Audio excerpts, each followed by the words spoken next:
Question of the Week from the Naked Scientists. Hello and welcome to Question of the Week. I'm James Titko. Today's question comes in from Donald. He writes, there was once much interest in the WOW signal recorded some time ago. Has a consensus conclusion been reached? Thanks, Donald.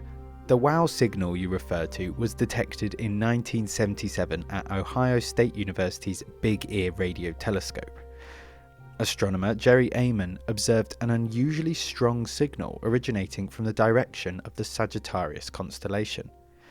On the printout chart, he circled the corresponding high numbers and wrote WOW beside them. And he was right to be impressed, as the phenomenon which might have caused such a reading has yet to be identified. To share more details, and to address your question, Donald, here's former BBC space editor David Whitehouse. Well, this wasn't a search for extraterrestrial signals or beacons, although that had been done many times before. This was an all-sky search, looking at the radio sky at the frequency of hydrogen. Hydrogen is the most common element in the universe, and it gives off characteristic radiation at 1420 megahertz, the H line.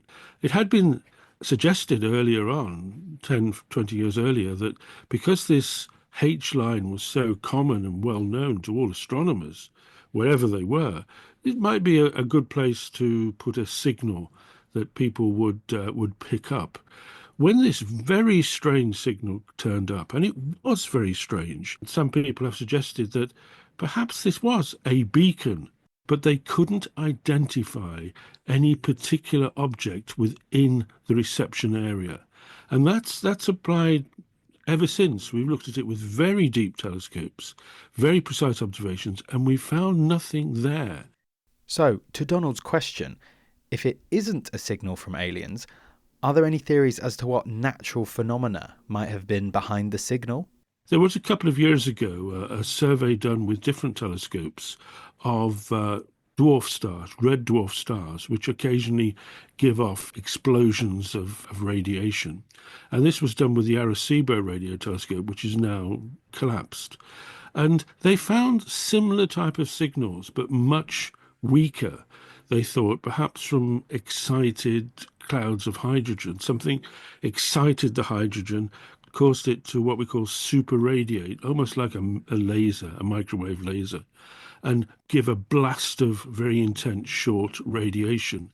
But the trouble with that is that every example of that was 100 times fainter than this particular WOW signal. So whether or not what we saw with the WOW signal was that same type of event, but due to circumstances much, much stronger, we don't know. What can you say other than, wow? If it were a signal from aliens, you might have thought they'd try to remove some of the ambiguity. But until we can say for sure what Jerry Amon detected on that day in 1977, I suppose we can't rule it out.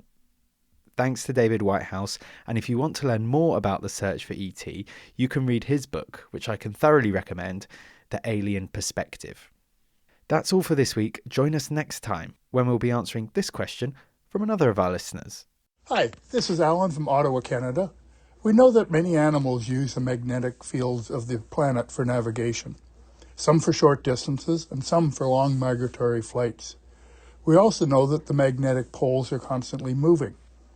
My question is this: how does the movement of the magnetic poles affect the navigation for these animals? Thank you very much.